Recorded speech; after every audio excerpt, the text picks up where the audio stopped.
Hi guys, welcome to my channel. Thank you so much. I appreciate you for being here. Today's video is about renting in Ghana. Guys, renting in Ghana is so frustrating and it could be very expensive. Like when we moved to Cape Coast, we didn't know anybody. We knew one person, but we tried he got us a guest house that I cried. Okay, it was so horrible. Then we moved out and then we went to another guest house, and then in the guest house it was a bit better, but we had to get out of there in 2 days, so we were rushing to find a home. And the man said, oh, don't worry, I'm gonna let somebody help you. And then he said, okay, my family friend helps people rent. We didn't know that's agent. So then we saw a few houses in Cape Coast. Mind you, we had to move in 2 days from the guest house.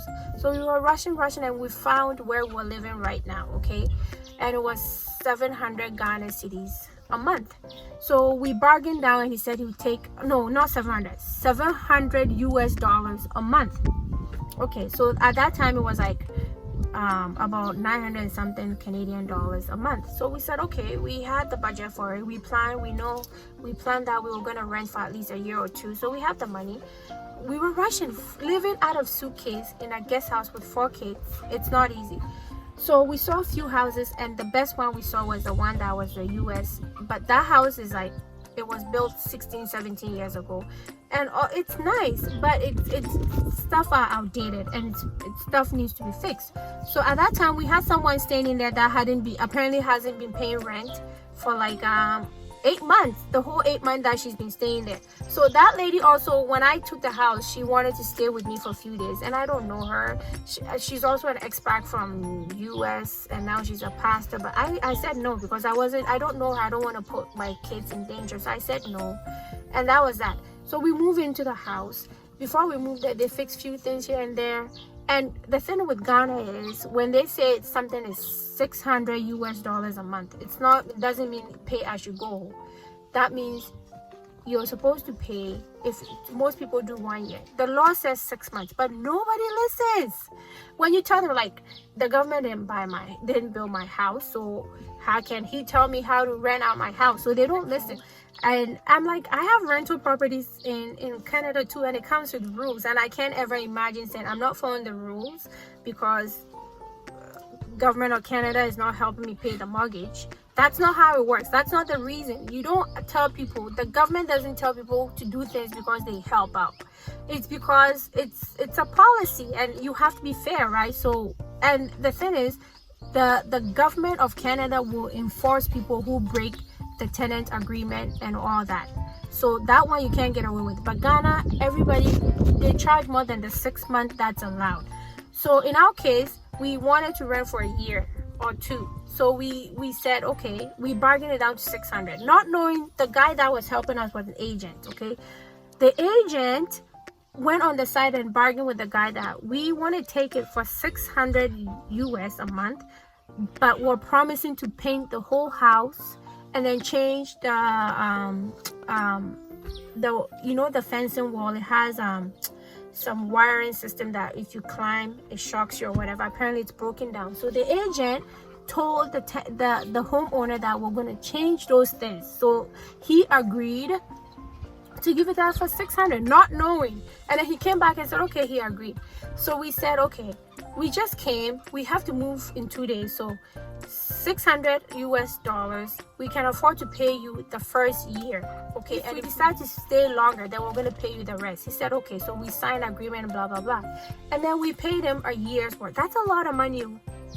900 and 600, 900 over 900 a month times a year times 12. That's a lot of money. So we paid him, and we've been living there.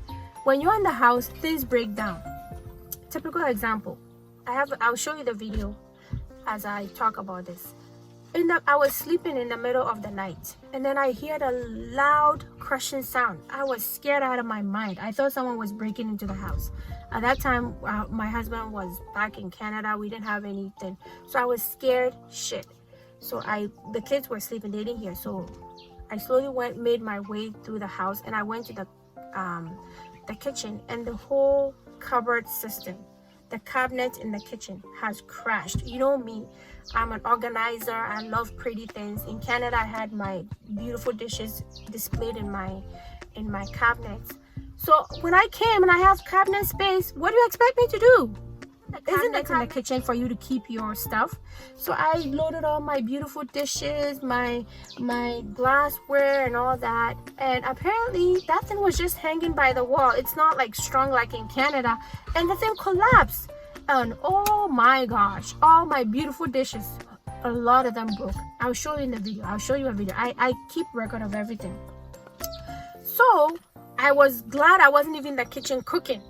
And being that we're in Ghana, it took about 2 days for somebody to come and fix. You call the carpenter, they're here 2 days. So 2 days I was there, no kitchen, I was buying food and whatever.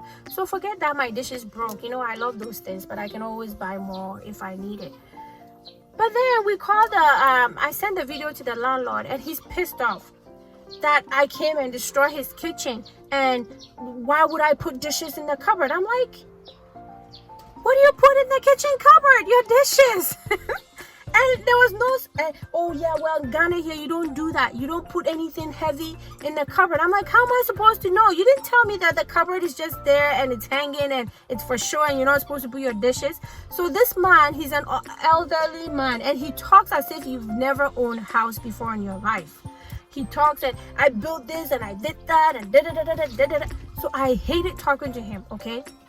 So after we stayed almost a year, and then we decided that, you know, first of all, we've lived in Cape Coast. Now we have connections. We know that we could have gotten a better place for cheaper than he's renting to us.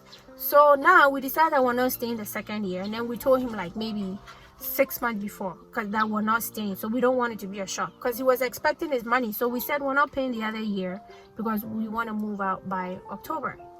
So then he said, yeah, but you know what, you guys tricked me. Somebody wanted to rent it for $1,000 a month, and I said no because you guys are Ghanaians and your family, so I knew you would take care. So now you stayed a year and you're not staying.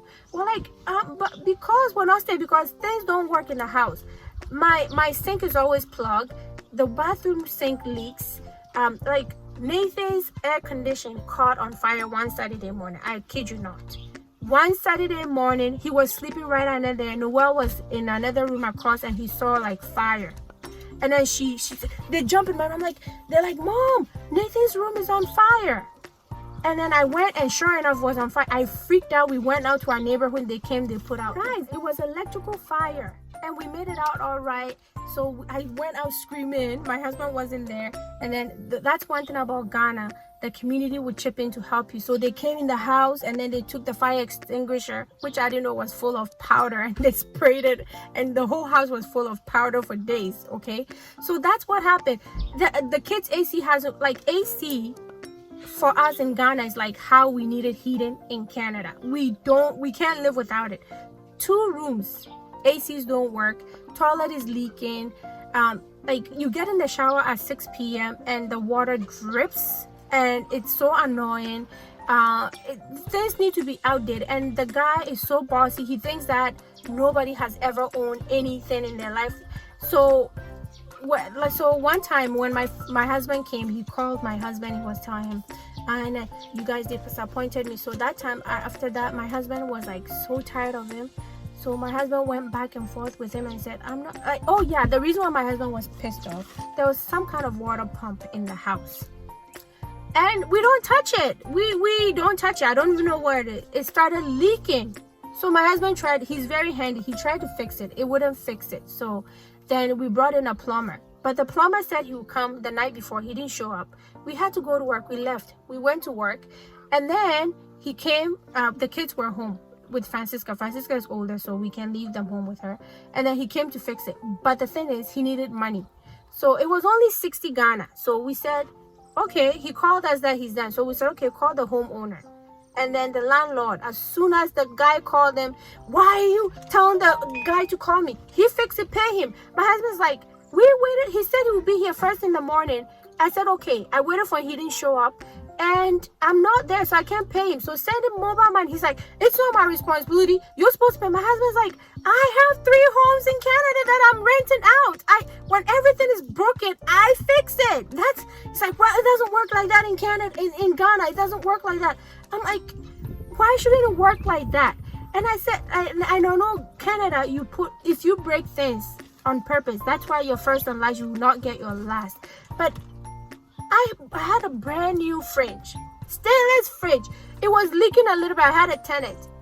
Okay, we had to change the fridge. The fridge wasn't broken. I was able to use it. The tenant was complaining. We changed it, and it was thousands of dollars. So I don't get the idea in Ghana that like once they get the money off you, everything is your responsibility. So as much as it's frustrating to build in Ghana, it's totally worth it. Everything works. Plumbing is awful. Like, and it's like things break and they don't want to come fix it because it takes money, and then so you pay expensive rent, okay, up front, and then when everything breaks, you are responsible for maintenance and all that. So then it makes sense not to rent. So we decided that we're not staying there. But our house is not ready, so we have to move into another house. And we find another house. It's a newly built house, but oh my gosh, people in Ghana have excuse me, I'm gonna get myself in trouble. They have no sense of style. Like, who uses like flower tiles on the wall? It's a new house. We'll be the first to move it, and the tile on the kitchen wall is floral. I keep complaining. I want to cry, and nothing matches. Like, you see blue tiles in the bathroom, brown tiles here, nothing flows, and it's gonna drive me insane. Like, I'm a perfectionist. I like things a certain way, so we have to move. It's a lot cheaper and it's a nicer place, but it's just not my ideal home. But we have to rent because we tried building before we moved to Ghana and it didn't work out. People spent our money and the land issue, so we kind of have to live here. But to live here, we have to rent because we don't have our own home. So that's my my advice. If you can build before you move to Ghana, great. If not, be ready to pay for expensive rent, and then also be responsible for maintaining the home, and be ready to deal with like rude, excuse my dog, be ready, Lila, stop, be ready to deal with rude tenants who look down on you because they think you haven't done anything. Like Ghana, you're renting it, they assume that you haven't done anything in life to own your own home. It's like, well, I had white people living there and they fixed everything, and the white people he's talking about is Chinese and Indian, right? So my husband, like, there are types of white people.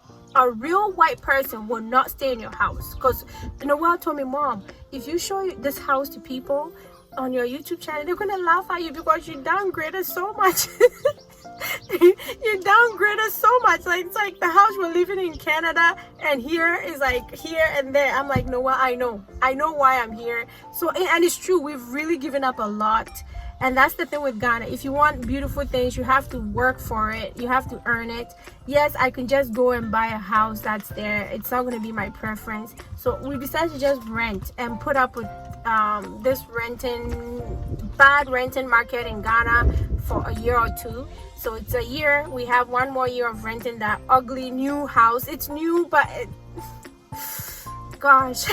So that's my tale about renting in Ghana. It could be frustrating. It's expensive. It's frustrating to deal with the homeowners, and the beauty is just not there. Like, if I ever I build rental homes, guys, even if I'm using cheap materials, I know the beauty has to be there. Like, come on, like, it's gonna drive me crazy. Like, in the kitchen, who has floral tiles on the kitchen walls? Like, who does that? And it's not like a little backsplash kind of thing. It's the whole kitchen pink. So it's the entire kitchen. So it's gonna drive me insane. Yeah, it's literally like this. Like, it's literally like this. Imagine this on the wall, okay? I don't know if you can see it because of the sun. So imagine this. See it? This on the wall. That's literally my kitchen. So that's my tale about rental in Ghana. Yeah, but I have to do it because building outside of Ghana, building and not being in Ghana didn't work. So we have to be here, build and make it my own so we can enjoy. So it's kind of like I don't have the home that I'm used to right now, but that's okay because I know I'm sacrificing for better things. So I just wanted to tell you about renting in Ghana. Yes, another thing is when you use an agent, be careful. The agent will charge you 1 month's worth for their fees. So with us, when we're paying $600 US, so that means we pay the agent $600 US. Yeah, so if you're going with agents, be careful. It could be expensive. So they charge you 1 month worth of rent. So of course the second time around we don't need an agent because we have our own resource people. So we didn't pay the agent fee, but we did pay the agent fee for our first home. And I thought it was very expensive. And the thing is, there's no transparency. They don't tell you about these things. When you're done, then they tell you. If you told me that and we didn't even know it was an agent. The guy said it's his family friend. So we thought it was somebody that knew, not knowing he was an agent. Okay, so we ended up paying that. And that agent, after he got his commission too, he was super rude. Something breaks and you call him and then you be like, and someone had to fix it. It's all that to fix it. In English, like, well, but yeah, but you live there, so fix it. And that was so annoying. So, you know, but before he got his commission, you call him and you try, and now he's like, it's all that to fix it. So, yeah, fix our bread.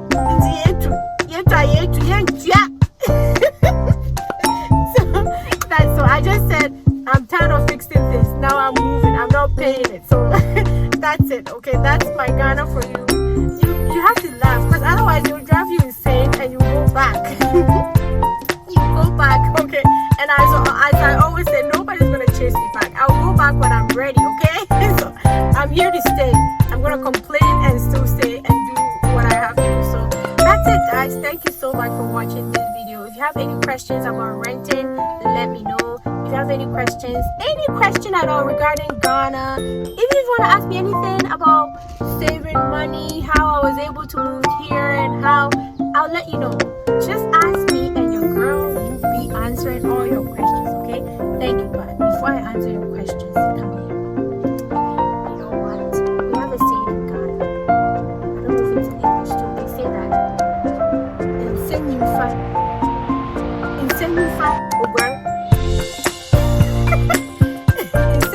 right hand over and left hand. Over and okay? Send me very well.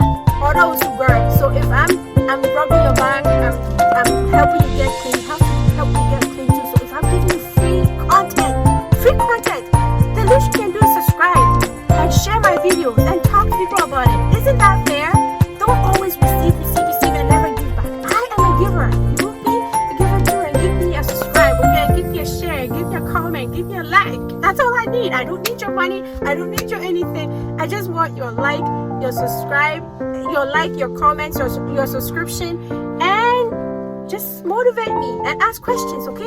So, and then we're going back and forth. That's life. Don't be stingy with your likes and comments and your subscription. Do you pay money? It's free. Don't let me fight you. I'm ready, okay? I'll knock your okay guys, I'm done playing. I'm done fooling, okay? So I'll see you in the next video, okay? Bye. Mwah.